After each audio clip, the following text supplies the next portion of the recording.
Hey guys, welcome back to another episode. I'm with Gre Rips, entrepreneur, currently down in a cafe in Windsor, and since I met him, every time I come down, all we do is talk about business and entrepreneurship, and what he has to offer is just really insightful and interesting. So, following on from the series that we spoke about just a little while ago about how to get your dream job, what I want to talk about today is what you can do in your average day-to-day job to get ahead.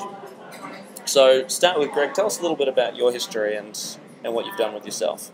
Okay, so basically I run businesses all my life. Never worked for anyone as an employee, but I have run multiple businesses from computer retail and wholesale to graphic design and print management to property development and cafes lately.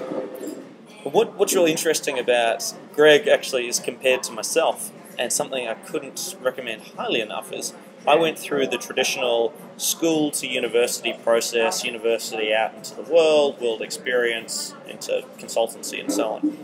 Greg went and got a life experience and has done a million times more courses and pursued those interests and things he's actually interested in. And so it's interesting because I've been presenting him heaps of different theories and stuff that I teach at an undergrad and postgrad level, and Greg's taken it and run with it. And in fact, what I thought was going to be me helping him out has been very much the other way. How'd you choose the courses you did? Just interest at that point in time. So when I was doing property development, before I started doing property development, I probably went to about three or four fairly expensive courses, fairly intensive courses to understand what it's about. I'm a big believer in research, big believer in due diligence, and I think that if I'm going to get into something without knowing enough about it, you can get it from books, but I find that getting it from people who've done it before is a much faster way of getting to the bottom of things, getting to the really important stuff. With books, more often than not, people who write them are not necessarily people who did the things, or they don't provide you with everything that you really want to know in a concise enough manner. And that's funny because it's something that I talk about at undergrad level all the time, is that book learning is rubbish. It's actually one of my soapbox issues, that if you are just going to class and then digesting a book and writing it out again, which a lot of people who watch this are, it's not going to put you in great stead for a job. So I get people asking me all the time, should I go for this grad job? Should I, how much more money can I earn if I get masters? You're missing the point. The point of it is, how much more value do you add to an organization, and how can you think laterally to add value around you? Not how can I say word for word what the theory of the definition of motivation is. That's not useful. Which brings us into what the topic is today. Greg and I had just an awesome chat about how employees, without doing anything else, can earn a lot more money, and if your goal is responsibility or promotions, how you can get that as well. You've had hundreds of employees over the years. Yes. What does the average employee look like? The average employee looks stressed out, not really that interested in what they do, not interested in improving their performance, not really taking their responsibilities correctly, and not helping the business or the employer as much as they can and could, and not even trying. Unfortunately, they're trying to do their job, but they're not trying to do their job such that it's of greatest benefit to the employer. So they're stressed out. This means that they're taking on responsibility, or at least they perceptually think they're taking on responsibility and dealing with stuff. So isn't that a good thing?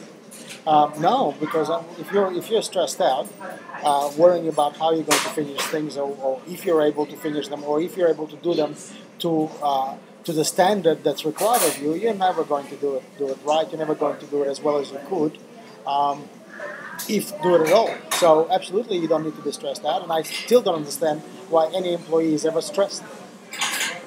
Sorry, it's something I don't understand. I understand why business owners are stressed. I get that because there is so many things that happen that's completely out of their control. But pretty much everything that employees do that work for others is in a controlled environment. Therefore, they should be very clear about what's going to happen day to day. And sometimes things happen that are not really expected, but as long as they're within their scope of understanding of what their job is, they should be dealt with quite easily. So, I love that. So let me set some framework for where we're going to go for two reasons. One, so that we make sure we get there, and two, because I can see the battery on this literally dying. So we're going to try to keep it pretty quick, guys. Where we're going is you can get a lot more money and more responsibility and promotions, not necessarily by working harder, but by setting a perception and a structure to which you work to. So everyone around the organisation knows how much value you're adding to it, and you know how you need to add value to it. To explain this a little bit better, every year, without doubt, I get dozens of people in the digital advertising industry emailing me, asking me how much more money they can expect or they can ask for as a promotion. My answer to them is always the same. It's, how much extra money above your role did you make for the organisation? Ask for 20% of that as a raise. Theory's really solid.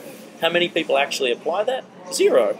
And they apply it simply because they never had a framework in place to allow them to evaluate how much they gave to the organisation.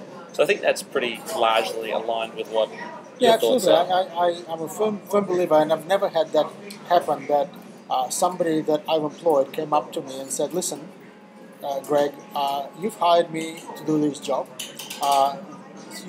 Through my role, I'm able to add X value to your organization.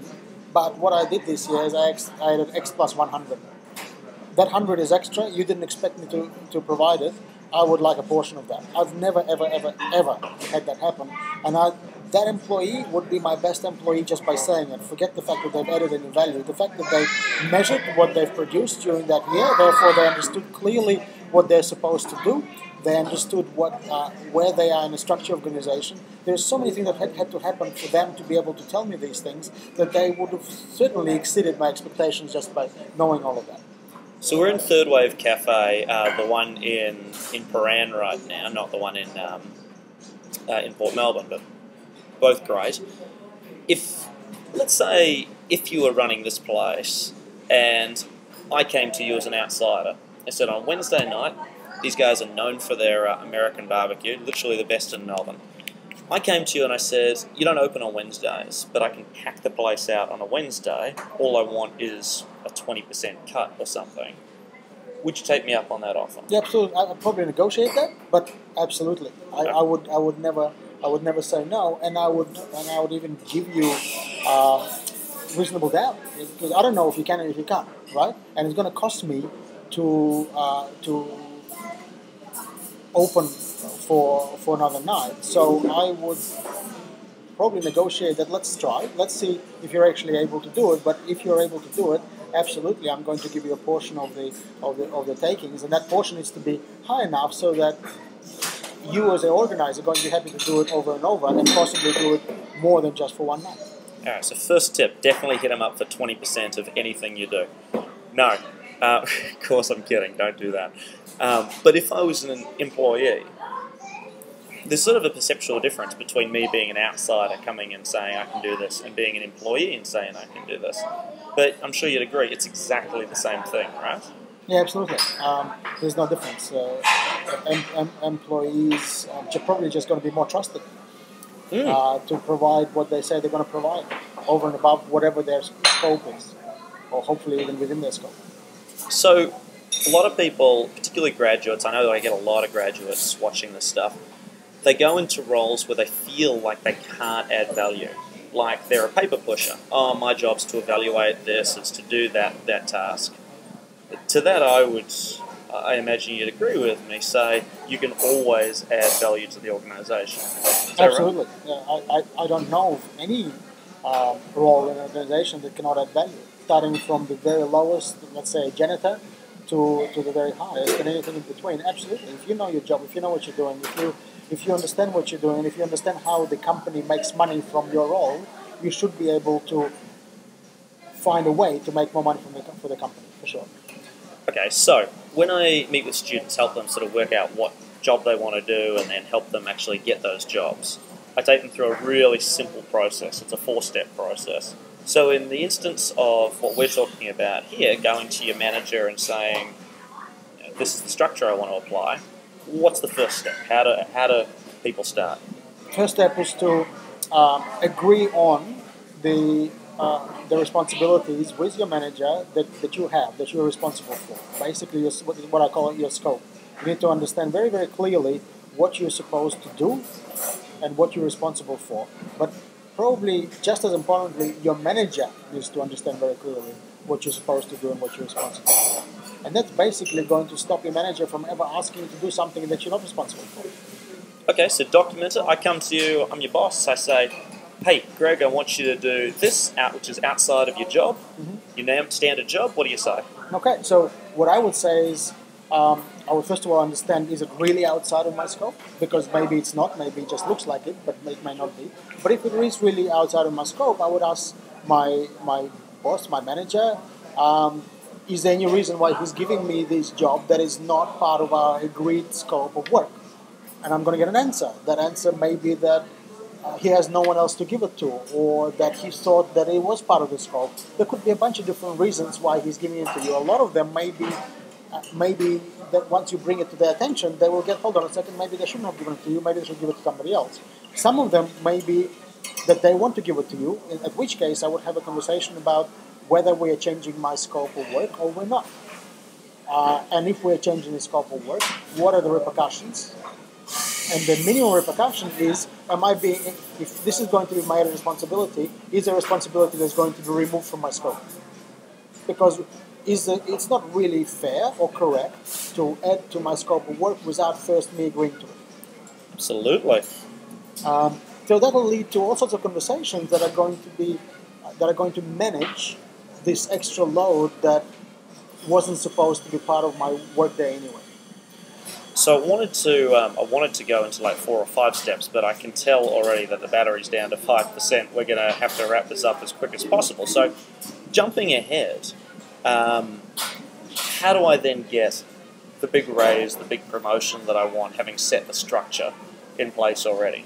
Okay. What's the next step? To me, it's pretty simple. If you set a structure within which you know you need to work, you know exactly what value you're providing for the business, then the next step is for you to find a way to provide more value and clearly document it through the period of time that you're doing it. Let's say 6 months, let's say a year.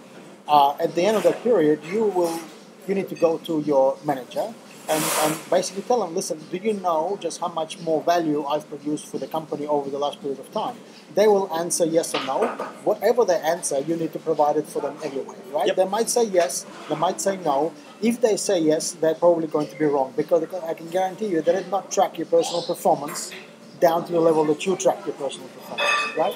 So if you've got enough documentation that's tangible, clear, that's going to be really easily understood by your management, where you show that you have provided a significantly greater amount of value to the business than what was expected of you, then it's fairly simple to ask for a portion of that to be given to you as a bonus or as a pay rise. That's absolutely right. So key takeaways there. First of all, set the structure in place. Keep having the conversations with your boss and perception management that you are adding value on top of your role. And third, track it. Just have a document that you can show to them and say, this is how much I've earned. And that's exactly what I do with negotiation every single year. I show people the value I've created. This could be in your consultancy with your clients as well. It could be every aspect of your life. God, it could be with your girlfriend, showing her how well you've looked after her across the year. But it really is structural, and it's perception management. The flow-on effects are obvious. So I'm really sorry that we're cutting this short, guys, because Greg actually has a million good things to say. We're actually going to do this as a multi-series thing. I'm going to come down and get some more hot tips. I promise what he has to say is just brilliant. If you do have questions and you want stuff answered, shoot me an email. We'll do a series of these, and I'm going to be interviewing a few other people as well. But Greg, thank you very much for the first one. There's a lot to come. See you guys.